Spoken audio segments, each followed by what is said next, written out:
Story 1. I would love the town center to be like it was when I was young, super busy with good shops. As teenagers, we would all go into town and have a great time, even if we didn't buy anything. The decline of high streets in the UK is truly tragic. Story 2. That it's in a deep red state in the United States. I wouldn't mind being magically transported to Switzerland or Norway. Story 3. The hurricanes last year caused significant disruption. People are still recovering from the back-to-back storms. We experienced extensive property damage. Fortunately, the house did not flood. However, it took us months to return the property to a functioning state, and we had to handle it ourselves to save money. Story 4. The current president, vice president, the Secretary of Health and Human Services, Elon Musk, and many politicians are included in the ongoing list. Story 5. Honestly, the climate in Houston, Texas, feels unbearable for half the year. Many of the other changes I would suggest would require addressing multiple factors. Story 6. I wish I had a yard where my children and dogs could play. I live on a busy road next to a business. The only advantage is that there is a large empty parking lot next door where my child can ride her bike. However, there is no yard and a lot of traffic. Story 7. Never get below 50 or above 70.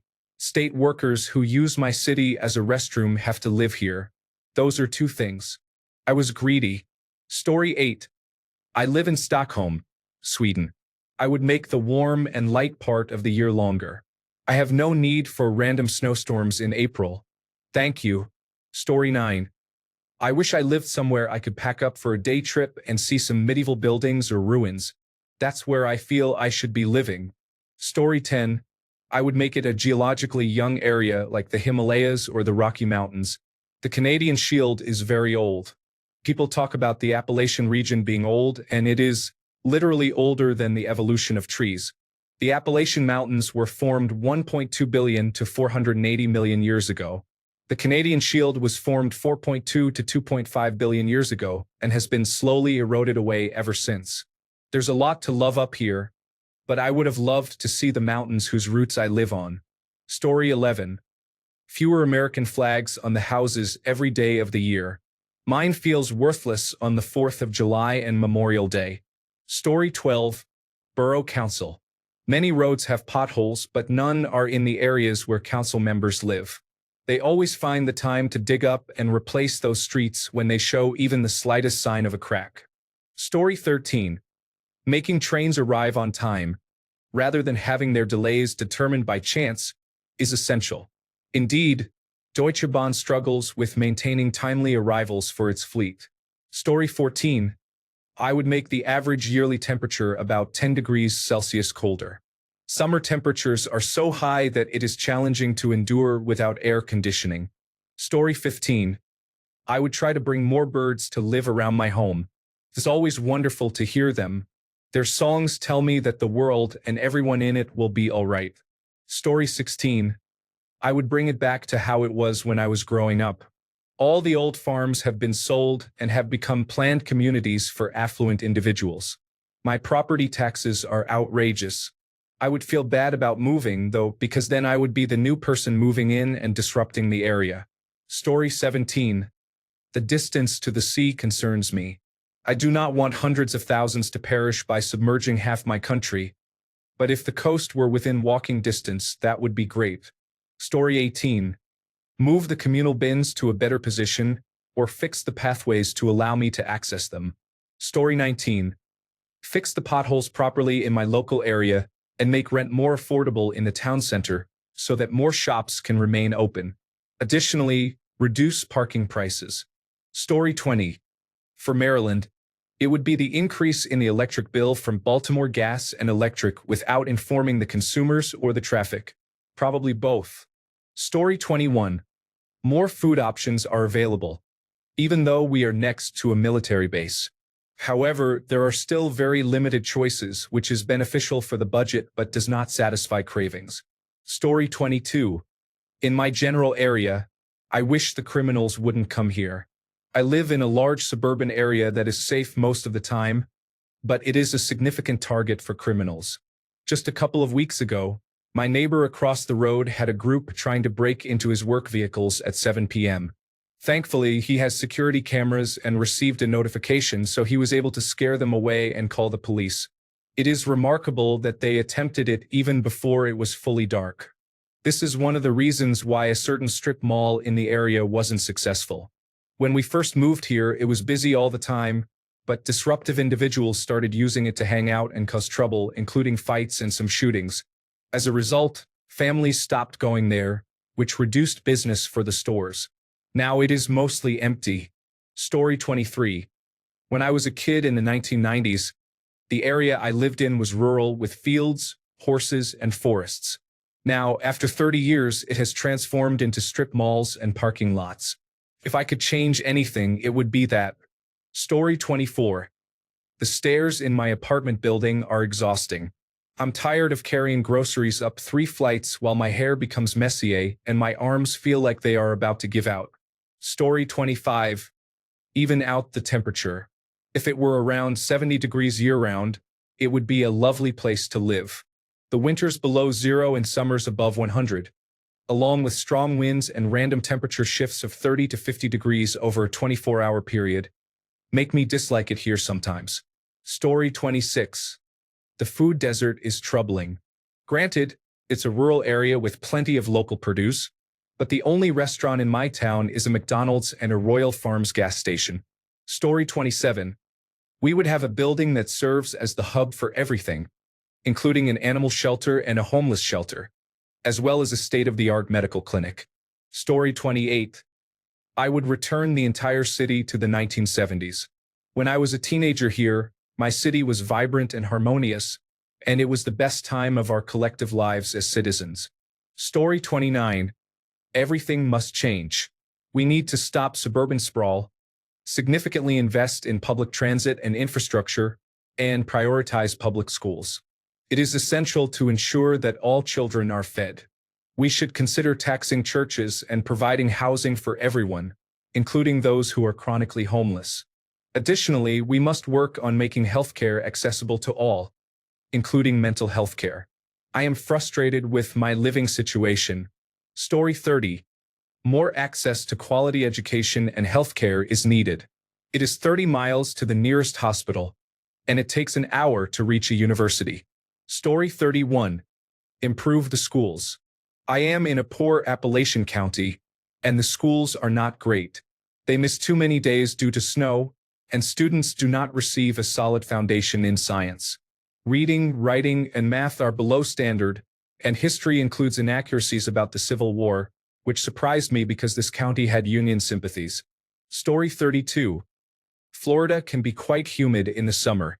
One day at Busch Gardens, I felt overwhelmed by the heat because my sweat didn't seem to help. We are accustomed to dry conditions to help regulate our body temperature. Story 33. First of all, I would have no neighbors. Additionally, the infrastructure in the town would be improved because the traffic is overwhelming. This is in Spring Hill, Tennessee. Story 34. There is less wind from April to October. It consistently blows daily, so even when the outside temperature is pleasant, it still does not feel relaxing. The wind disrupts the peace. Story 35. The fruit. I live in a cold country, and I'm mostly happy with it, but I would love to have access to ripe, juicy, sweet fruit. Story 36. The weather in Minnesota means dealing with brutal winters. Yesterday, I had to chisel my car out of ice for the 3rd time this week. At this point, I would trade all 4 seasons just to feel my toes again. Story 37. I would like the highway to be moved at least 1 kilometer away from me, so I hear less noise pollution. Alternatively, a large lake nearby would be great for a waterfront. Story 38. I understand that I cannot expect my small town, which has existed for a fraction of the time that Paris has, to be the same. However, I wish my home were more walkable and that the food was as good, affordable, and authentic as it is there. Story 39. Lower grocery prices. I shouldn't have to take out a loan for eggs. More affordable higher education. Student debt shouldn't be a lifelong sentence. Lower rent and housing costs, it's getting ridiculous. It shouldn't be this hard to afford the basics. Story 40. Wildfires, climate change, and the continuous influx of conservative immigrants over the past 25 years have transformed Montana from an independent state to one that largely supports the Make America Great Again movement, resulting in significant increases in living costs. Story 41. I would like a change in the annual precipitation. 4 to 6 inches per year is typical, but double or triple that would be nice. Story 42. Everyone has the fundamental right to a home, water, food, and clothing, but I do not necessarily mean this in a selfless manner. Simply put, I am tired of spending almost half of my limited income on these essentials. Story 43. Warmer. I can manage with maybe 1 month of winter. 60s is cold enough for winter, not the 5 or more months of unpleasantness we have. Story 44. I would like to see fewer people further apart and with much less frequency. Additionally, please fix the streets. Story 45. Better public transport, including trains, is essential. I lived in a few European cities for a while and became accustomed to efficient, affordable local and intercity public transport. Now I am back in Canada and realizing that only a few of the largest cities have decent internal public transport, while our intercity public transport is inadequate. It was a pleasure to be able to take the train to so many places in Europe. I dislike living in an area where we are so dependent on cars, leading to heavy congestion on the roads twice a day. Story 46. Encouraging open-mindedness and critical thinking is essential. If individuals truly reflect on how media propaganda influences their perceptions, they can realize the degree to which they may be controlled by adhering to the beliefs promoted by those in power. This awareness could empower them to make conscious choices and refuse blind obedience. This principle applies not only to politics but to nearly every aspect of life. Story 47. I would like to see Amtrak open for business again. I heard it used to run through my city, but it was shut down over 50 years ago. It would be a great help to me if I could just go to the train station in my town instead of driving 4 hours to catch the train. Story 48. I would change the leadership, hopefully before it all falls apart. But if that doesn't happen, I will enjoy the warmth and amazement. I am all set and have not left anything of value or love behind. At 60 years old, I can express my frustration without concern. Story 49. If I could change one thing, I would keep everything exactly the same, except the location would be Ontario, Canada, instead of Wyoming, United States. Story 50. What is the state of the world? I choose to focus on the world, and it would be great if everyone could stop being unkind. Thank you. Story 51. This state is politically corrupt, deeply ingrained with networks of individuals colluding with criminals who manage state and county affairs at a local level. I would change the politicians, particularly at the House level. Story 52. Remove individuals who attempt to uphold a level of cultural division that was prevalent 40 years ago. Society is largely moving towards a more inclusive and progressive perspective. However, there are still many who wish to harbor animosity toward others and instill similar beliefs in younger generations. Gain a skill point if you can guess which country I am from. Story 53. I want to move to a blue state near Canada, where I plan to go when Project 2025 and the subjugation of women escalate. Story 54. My city would be perfect if people utilized our excellent public transportation system, reducing traffic congestion every day. Story 55. Cost of houses. We are the #1 location in the country for high cost of living. You cannot own a home here unless you have significant financial resources, receive assistance from parents, or are earning over $250,000 a year, depending on other factors. Story 56. I would disallow people from burning things in their backyards. The odor from yard waste burning ruins most summer evenings when it is cool and I could have my windows open. I live in a suburb where homes are relatively close together, so there is no escaping the smell. The frustrating part is that the local municipality offers free pickup of all yard waste. You just have to bag it, and free wood chipping for larger trees or cuttings. There is no reason to burn anything, but people do it anyway. They are not having bonfires for social reasons. They simply throw a bunch of branches and leaves into burn pits and walk away. Some of them leave the fires burning unattended all night, which is incredibly dangerous. Story 57. I would like to see my state go from red to blue. We have a religious majority here that usually votes red. I don't understand how someone can call themselves a Christian and vote red. Shouldn't we feed the hungry and clothe the poor? Story 58. A person is smart. People are dumb, panicky, dangerous animals, and you know it. Man in Black. Story 59. It would be nice if I didn't have to deal with so many issues here. I can say it has gotten a lot better. We haven't had a violent incident in a while, and the last disturbing event was the domestic situations in October. Summer is around the corner, so we will see what the heat brings. Story 60. This city wants to be known for something, but all their attempts are half-hearted. They talk big but act small. They are afraid to invest in something amazing and grand because they fear it might fail. Story 61. More public transportation is likely to happen with the rate of development, and I hope I remain mobile when it does. Story 62. Make it safer. A 14-year-old girl was stabbed randomly in broad daylight a few blocks away from my apartment recently. We have the highest violent crime rate in the country. I just want to be able to go for a walk. Story 63. People were more responsible and less careless. There were mini liquor bottles, fast food cup lids, and snack wrappers littering the area. Towels were used as curtains, and neglected shrubs obstructed public sidewalks. Story 64. The weather is cold for 5 months each year. It gets dark at 5 p.m. for 2 months. I wish I could move my entire city a few thousand miles south. Story 65. I dislike my town.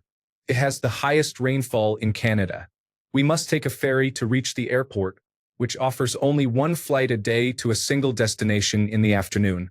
This results in at least an 8-hour layover, if not an overnight stay, for any travel plans.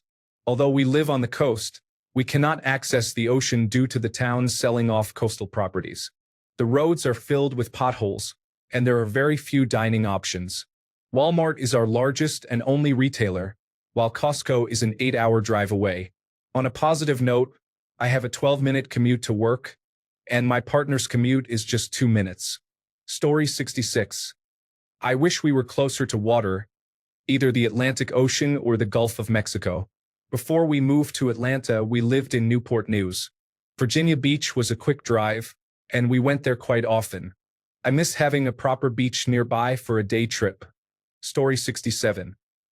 Everything is coated in a layer of grime, partly due to the rain and partly because many of the buildings, houses, and infrastructure were constructed around 150 years ago when coal mining began here. Additionally, we live in a small valley. Story 68. On a small Caribbean island I own that has my house plus guest homes for my friends when they visit, we would all have our own privacy when needed. Because I can afford to buy my own private Caribbean island, I would pay for everything, down to the toilet paper. I would cherish my time alone as well. I would get up in the morning, make coffee, and sit out on my spacious deck surrounded by the blue Caribbean Sea, watching the sun come up while listening to the sounds of water lapping, with the palm trees swaying in the breeze and the feel of the ocean air enveloping me early in the morning, requiring me to wear a light cardigan over my pajamas. Barefoot, I would lay on my chaise lounge or sit upright in my tufted outdoor chair, feet resting on an ottoman, taking my first sip of coffee and realizing this is exactly where I am meant to be, void of traffic and noise. I would have a private plane to bring me essentials and food without leaving my island, or at times, leaving my island to reconnect with life. But that's all in my head. I am not wealthy, so I live in congested traffic, fighting the lines when shopping, like normal people. I can still imagine, though. Story 69. Politics are the worst part. People continually vote against their own interests, which is a constant drain on how good life could be in Wyoming. Conservatism isn't solving their issues, but people are preoccupied with problems that they have been told to worry about. Nothing actually gets fixed, and they end up holding the bag when they play the game again. People are so convinced that they might be rich one day that they support billionaires who will never care about them. Then, they wonder why things have gone to hell and no one wants to be here. Story 70. I love living in the Northeast United States for 10 months a year. However, the weather in January and February can be quite unpleasant. If we could have daytime highs always stay around freezing, I would be much happier. Story 71. Internet connection is definitely important. When I moved out of the city, I had to stop playing online games with my friends because of all the lag. Story 72. Toronto here. We need more doctors, nurses, emergency room staff, and increased funding for all personnel in hospitals. As a parent, it's frustrating not being able to get an appointment for a sick child, or, let's face it, an adult, in a timely manner, or having to wait 4 to 6 hours to be seen by a doctor in the emergency department. Story 73. I envision having shops, a cinema, a swimming pool, markets, and many more entertainment facilities. Story 74. When I moved here, it was very democratic and progressive. Now, my area has been taken over by individuals who promote division. I'm too old to move, but if I could, I would relocate to the coast. Story 75. Fewer tourists are coming. We received more every year. I have lived in Edinburgh for 22 years. It felt like the right number 20 years ago, and it used to taper off after summer ended. But now it never seems to slow down. The sidewalks are always full. It used to be nice to have a break after the festival and high season were over. Story 76. I would have more activities for people to enjoy.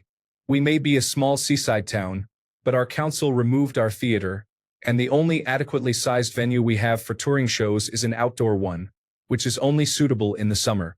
Story 77. Reduce the dark blue to a better balance. Our pay more governor, with a $3 billion deficit, told the state agencies to hire all the unemployed federal workers. Just create a position for them. We don't need all the current employees, much less anymore. Story 78. I live in a small, barely a city in rural Canada. I wish the people here could move beyond Facebook. Much of the dissatisfaction here stems from 3 generations of adults who learned one social media platform and refused to adapt or communicate outside of it. As Facebook deteriorates, so does the cohesion of the community. We are likely to elect our own hybrid candidate this year, a loud and thoughtless individual who happens to be a South African expatriate with a history of allegations related to nonprofit financial misconduct. He manages the largest Facebook group in town like an authoritarian regime, where only those who comply with him are allowed to participate. The created echo chamber is fostering a dangerous cycle of anger, and most cannot recognize it. Thanks a bunch for sticking around till the end of the video. Remember to subscribe, and until next time, stay awesome and goodbye.